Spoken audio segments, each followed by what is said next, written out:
Alright, what is going on, everybody? First exercise here for I train my triceps is going to be a flat barbell bench. Now any kind of pressing you're doing, that is going to be activating your triceps. It is a secondary mover here. If you go into a very close grip, that's going to be targeting more so. But for me, when I'm benching, I'm targeting my chest more, and triceps are getting hit secondarily. Now, I'm not starting out with a push down or any isolation movement, because when you're doing bench pressing, you can overload the weight a lot more. Therefore, it's going to pack on the most mass. Now, my second movement that hits my triceps that I do is going to be my underhand or reverse grip flat barbell bench. Third movement here is going to be a standing neutral grip overhead press. Again, guys, doesn't matter which angle you're pressing. If you're doing dips, you know what I'm saying, if you're pressing down, you're pressing up, you're pressing out in front of your body, it doesn't matter, you're implementing those triceps. And a lot of the overhead pressing, about halfway up to the top, is a lot of triceps. Now, the variation I switch every other week for my overhead pressing. One week I'll do standing dumbbell, or standing barbell, and one week I'll do the seated Arnold presses here.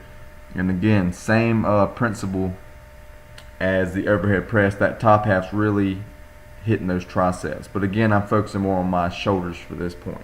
And lastly is raw handstands.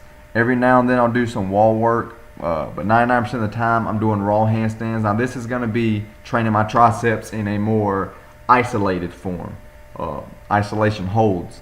But that's it, guys. I do not train triceps directly or isolate them.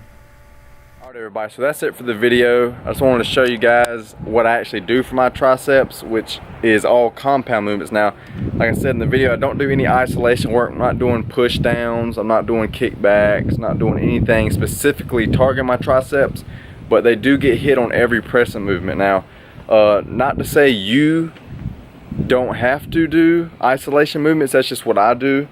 I did at the very beginning of my training for maybe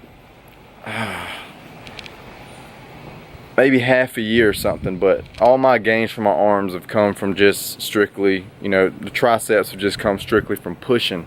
Now what I do if I was you, now if you want huge triceps, okay, you can try what I try, okay?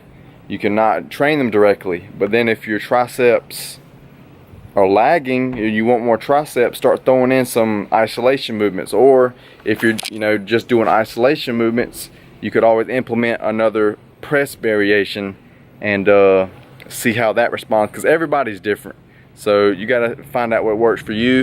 Now if I ever get to the point where I feel like my triceps are lagging and I want more, well, I don't know if that day will come, but if it does, then I'll implement another tactic, you know what I'm saying? But as time keeps coming on, I'm gonna keep getting stronger with my pressing, so my chest is gonna keep growing, my shoulders are gonna keep growing, my triceps are gonna keep growing, just for the overload principle. But that's it for the video. Hope y'all enjoyed it. Peace out. Stay happy, stay healthy. See y'all on the next one.